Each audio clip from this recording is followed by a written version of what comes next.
धनगड. जंगलातून राहणारे, काट्या कुपाट्यातून जगणारे, ऊन वारा पाऊस 12ही महिने तिन्ही सांजा जंगलातच वास्तव्य असणारे फिरते धनगड. मेंढ्यांना जीवापाड प्रेम करणारे, खांद्यावर घोंगडं, हातात काठी आणि पायाला चक्र अशी यांची ओळख. दरी खोऱ्यातून वनवन भटकणे आपल्या मेंढ्यांसाठी, त्यातच त्यांचा परिवार, सोबत कायमच फिरस्तीवर असणारे त्यांचे बिऱ्हाड. आधुनिक जगाशी कायमचे फारकत असलेले, शिक्षण आदी सुखसोयींपासून वंचित, कायमच निरक्षर व विंचवाप्रमाणे पाठीवरच बिऱ्हाड, एक शापित आयुष्य. परंतु बुलढाणा जिल्ह्याच्या खामगाव तालुक्यातील एक छोटेसे गाव हिवरखेड इतर गावांप्रमाणेच एक सामान्य गाव, पण येथील दादाराव हटकर यांच्या असामान्य कर्तृत्वाने धनगर समाजाला मिळाली एक प्रकाशवाणी.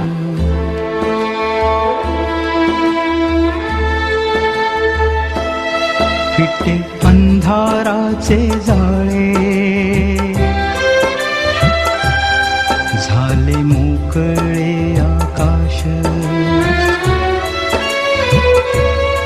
दरी खोऱ्यातून वाहे प्रकाश प्रकाश. मी जातीने धनगर असून आमचा व्यवसाय हा मेंढपाळ आहे. आणि हा मेंढपाळ व्यवसाय म्हणजे सगळ्यात अवघड धंदा आहे. हा अवघड धंदा मी जवळ 5 ते 7 वर्षे मेंढरं चारले पहिले. आणि ते मेंढरं चारताना मला लक्षात असं आलं की बा आपण मेंढरं चारतो आणि गावोगावी भटकतो आणि भटकून आपल्याला परफेक्ट काय मिळतं याच्यावर मी विचार केला. म्हणून आम्ही एक बंदिस्ताचा मार्ग काढला की बा बंदिस्त आपण कसं केलं पाहिजे. जग 21व्या शतकात पोहोचले तरीही हे मात्र कायम तिथेच जंगलात शापित व उसवलेले आयुष्य शिवण्याचा प्रयत्न करीत, समस्यांनी व अभावांनी ग्रस्त, आयुष्य संकटांनी वेढलेले, उघड्या डोळ्यांनी पाहत, कधी दुसऱ्याच्या शेतात मेंढरे बसवत, दुसऱ्याच्या मेहर नजरीने सदा न कदा दारिद्र्य, अज्ञान, गरिबी, कधी पोटभर तर कधी उपाशी. हिवरखेड येथील दादाराव हटकर यांनी जीवनाची ही संकल्पनाच बदलली आहे. त्यांनी स्वतःला व समाजाला या शापित जीवनातून मुक्त करण्याचे ठरवले व ते त्यांनी सहज करूनही दाखवले. ते केवळ आणि केवळ बंदिस्त मेंढी पालनाने. नवीन करायचं तर त्या गोष्टीला थोडीशी अडचण आली की बा आमच्याकडे घोडे होते पहिले, ते घोडे घेऊन आम्ही फिरायचो गावोगावी. मग त्याच्यावर एक आपण मात केला, घोडे बंद केले आणि बैलगाड्या सुरू केल्या. त्याच्यानंतर मग असा निर्णय घेतला की बा आपल्याला याच्यापेक्षा बी आपल्या बायाला जे तपलीक होते हे तपलीक थांबण्यासाठी आपण काय केलं पाहिजे. म्हणून आम्ही एक बंदिस्ताचा मार्ग काढला की बा बंदिस्त आपण कसं केलं पाहिजे आणि याच्यामधून आपण मुलाला शिक्षण कसं दिलं पाहिजे, आपल्या बाया लक्ष्मीची तपलीक कशी थांबवली पाहिजे. मग याच्यावर एक भर दिली. आम्ही 2004 मध्ये हा प्रयोग सुरू केला. तर त्याच्यामध्ये जवळपास हा प्रयोग चालू करताना मला खूप तपलीक झाली. पण तपलीक होत असताना याच्यामध्ये असं झालं की माझे मुलं, लक्ष्मीया, घरच्या बाया, भाऊ आम्ही सगळे एकत्र इथं राहायला सुरुवात केली. आणि मग आम्ही त्याचा प्रयोग सुरू केला तर जवळपास आम्ही त्याच्यामध्ये 80% सक्सेस झालो. आणि मग मुलाचे शिक्षण व्यवस्थित सुरू झाले. बाया लक्ष्मी एका जागेवर राहत होत्या. इथं राहायला सुरुवात केली त्यावेळेसपासून बाया लक्ष्मी शेतात जातात, शेती व्यवस्थित केली आणि शेती पिकाय पण सुरुवात झाली. आता आमच्या घरच्या शेतीला त्यावेळेस खत बी मिळत नव्हतं. आम्ही हे 2004 पासून जे चालू केलं तर 12ही महिने खत हा इथंच आहे. आम्ही गंजा मारतो, त्या गंजा संत्र्याच्या बागाला टाकतो, डाळिंबाच्या बागाला टाकतो, किंवा आम्ही रेशीम शेती करतो, किंवा आम्ही भाजीपाला शेती करतो, याला टाकतो. तर त्या बाया आणि आम्ही सगळे एकत्र मिळून ही शेती आम्ही पडीत घेतली होती. पडीत शेती घेऊन आम्ही सगळ्यांनी एकत्र राहू. आणि या बंदिस्ताचं जे कारण आहे, ह्या बंदिस्तामुळेच आम्हाला एवढं जे डेव्हलपमेंट मिळालं आणि आम्हाला जे चांगली प्रेरणा जे मिळाली ती ह्या बंदिस्तांना मिळाली.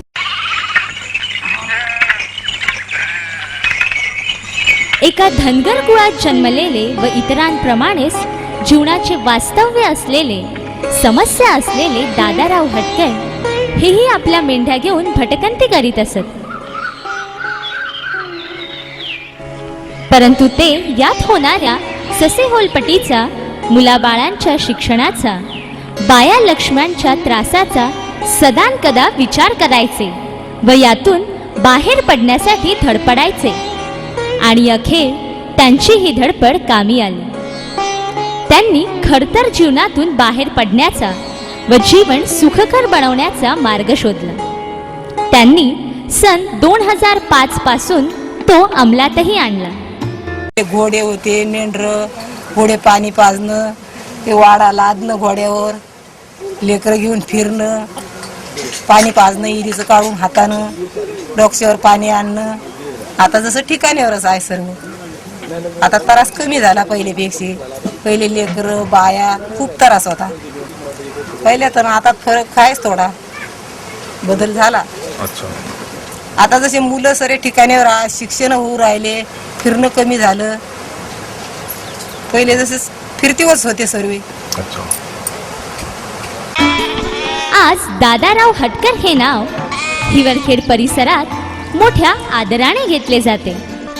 आज ते पंचक्रोशीतील एक प्रभावी शेतकी व्यावसायिक बनले आहेत आणि ते केवळ बंदिस्त मेंढी पालनाच्याच जोरावर त्यांच्या जीवनाची फिरस्ती बंद झाली व जीवनाला स्थैर्य लाभले.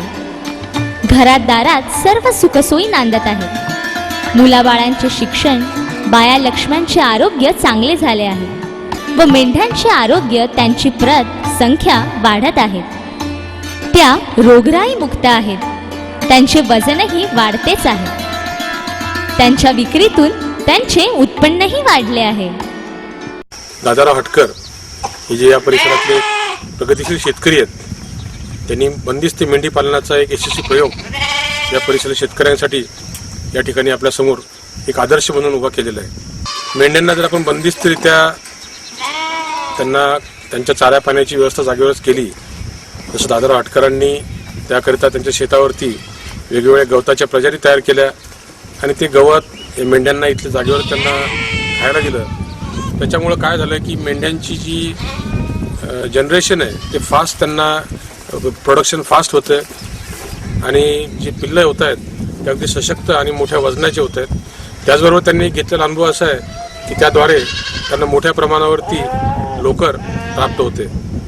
माझं सगळ्यांना आव्हान आहे, आपण लोकांना सर्वांनी जर मेंढी पालन बंदिस्तरित्या केलं तर पर्यावरणाचा ऱ्हासही कमी होईल, आपल्या आजूबाजूचे सगळा परिसर हिरवा राहील.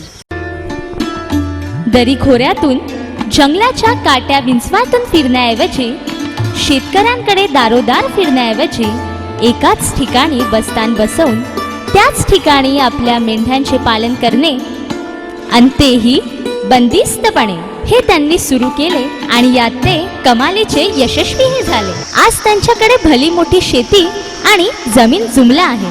त्यांनी त्यांच्या शेतात एका एकरात मेंढ्यांसाठी गवताची लागवड केली व बाकी शेतात त्यांनी इतर पिके जसे संत्रे, पेरू, ऊस व इतर बागायती देखील केली.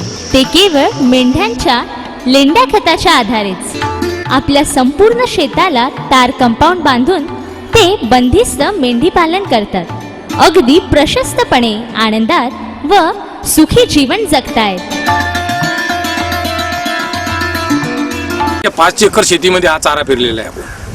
5 एकर शेतीचं उत्पन्न जर पाहिलं तर आता आपल्या जे बळला भागाच्या हिशोबाने जर पाळलं तर 50,000चं उत्पन्न, याच्यापेक्षा होऊ शकत नाही. कारण डोंगराळ भाग आहे आपला, डोंगराळ भाग आहे, डोंगराळ भागाच्या मानाने तो पिकत नाही. मग आता त्याच्या चारा पिकं लावल्या. चारा पिकं लावले तर चारा पिकं लावले हे मेंढरासाठी लावले.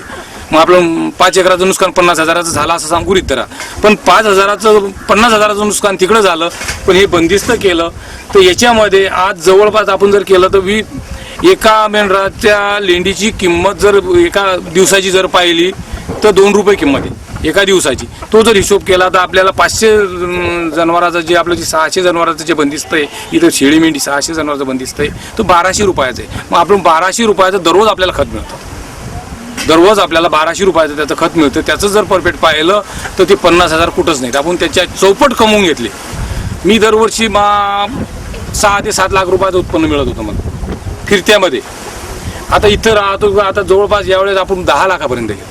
ते जर पाहिलं तर आपण म्हणजे बसल्या बसल्या एका जाग्यावर कुणाची शिवीगाळी न खाता, कोणा फारी डिपार्टमेंटच्या भरोश्यावर न राहता, किंवा कोणा शेतकऱ्याच्या भरोश्यावर न राहता उत्पन्नही वाढलं, शेती पिकून राहिली, शेती डेव्हलपमेंट झाली. आणि बोलण्यापेक्षा लोकांना पाहायला दिसून राहिली की बाबा बळडाची शेती होती, डोंगराळ भागाची शेती होती. यांनी बंदिस्तमुळंच आणि एकोप्यानं शेती तयार केली.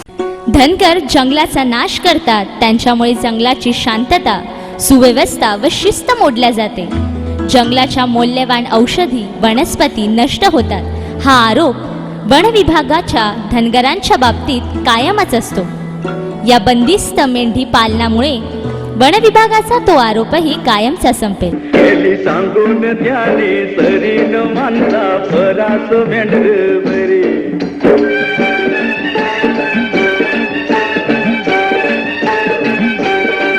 त्याला खायाला दिलं तर खात हे, नाही दिलं तर उपाशी राहत हे.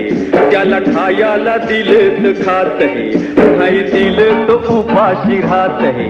दिल हकलून माघारी येते, काय बोलत नाही काय मागत नाही. जीव लावतय मालकावरी, जीव लावतय मालकावरी ग माणसा परास मेंढरभरी.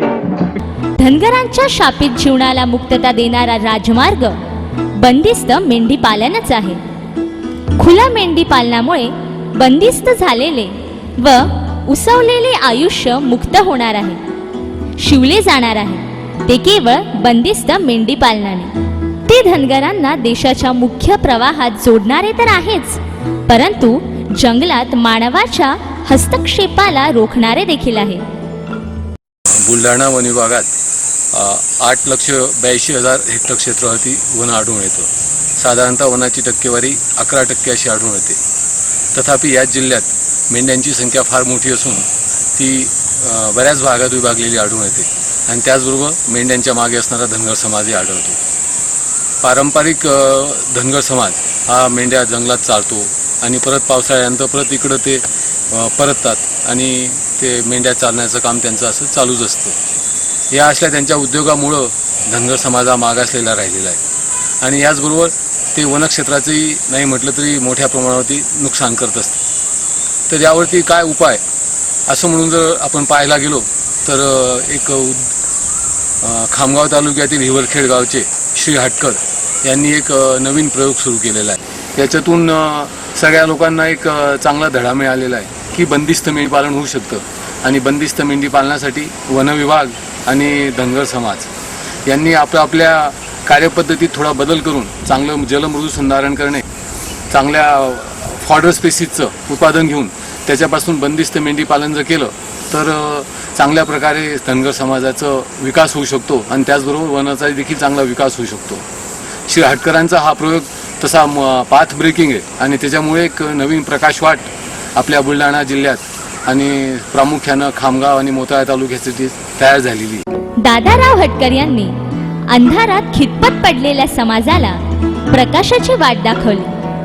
आता त्या प्रकाश वाटेवर पाऊलावर पाऊल टाकून प्रकाशाकडे जाण्याची वेळ धनगर समाजाची आहे. ती त्यांची गरजही आहे व हक्कही. त्यांना बाहेरचे विकसित जग बोलावते आहे, खुणवते आहे.